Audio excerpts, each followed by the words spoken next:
Here we are at our joiner. The first thing you got to figure out for step one of squaring a board is it necessary for the board you have? And that means, is your wood 4/4 thick or is it S2S? S2S wood is going to look clean on both faces of the board. It's also going to look like it's already been through a machine. That's what gives it that appearance. If you're unsure, you can measure this. Typically, S2S boards are 13/16 thick, meaning they're a little over 3/4. And if you're still not sure, ask your teacher.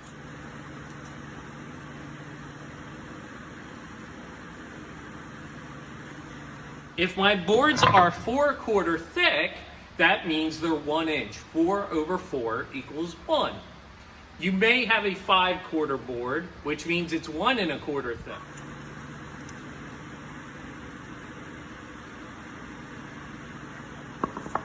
These boards do not look like they've gone through a machine. They look like they are very rough from the lumber mill. A board like this, I'm going to be starting with step one on the joiner.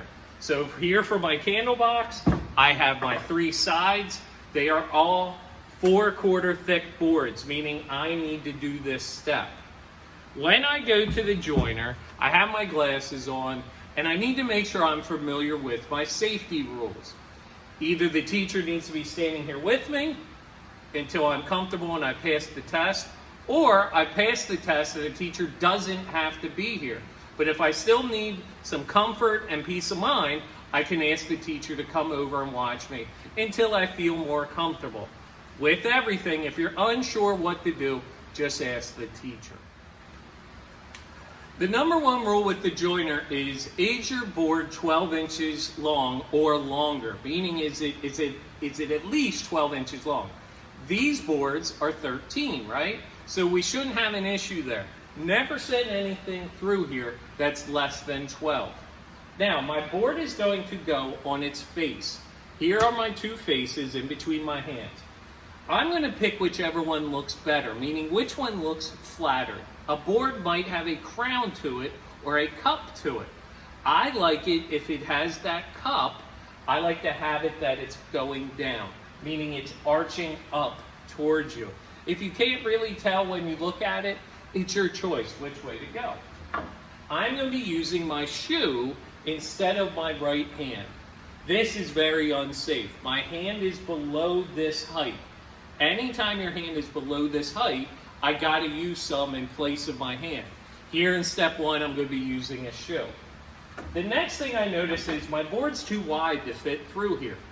To fix that, it's this handle right back here. This is the only adjustment you, as a student, are allowed to make on this machine. I'm just simply loosening that. I'm sliding this back.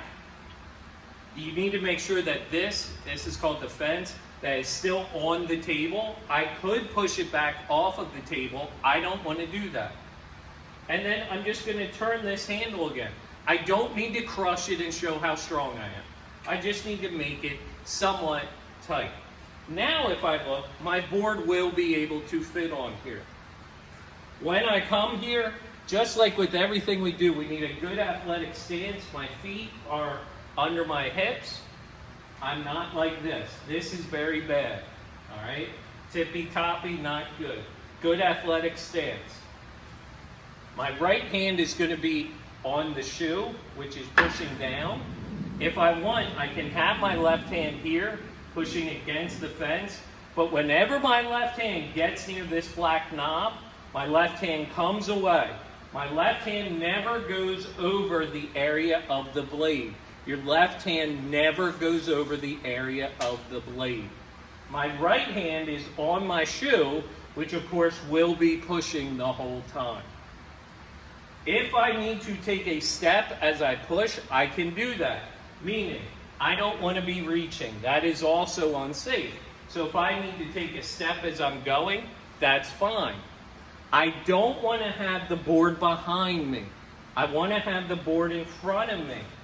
All right? I am pushing the board. I am not back here pulling the board. That's bad. It's also unsafe. Again, you need to be comfortable up here in order to use the machine properly and safely. If you're unsure, come in.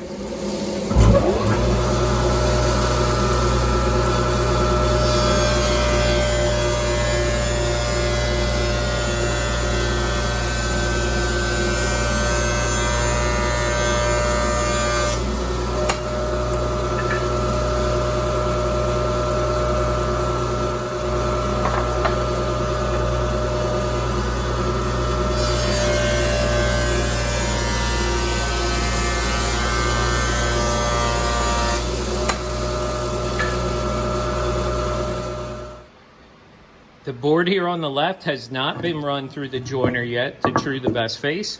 This one on the right has.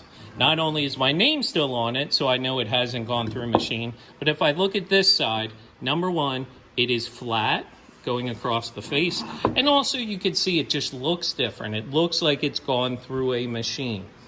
If when you do this first step, say you happen to get rid of your name, that's fine. My name is still here.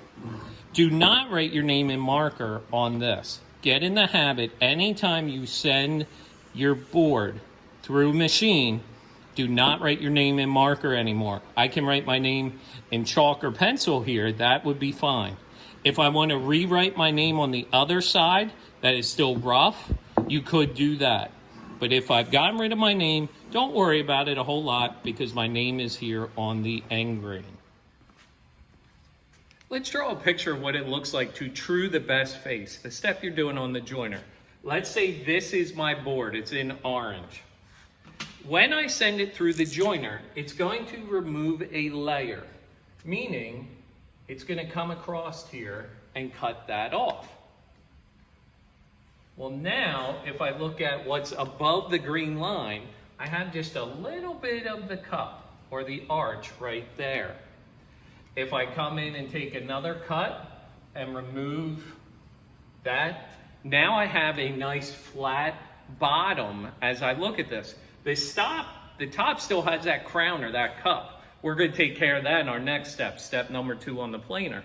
But if I look at this, it's nice and flat here on the bottom. And that's what we're doing when we're saying we're truing the best face on the joiner.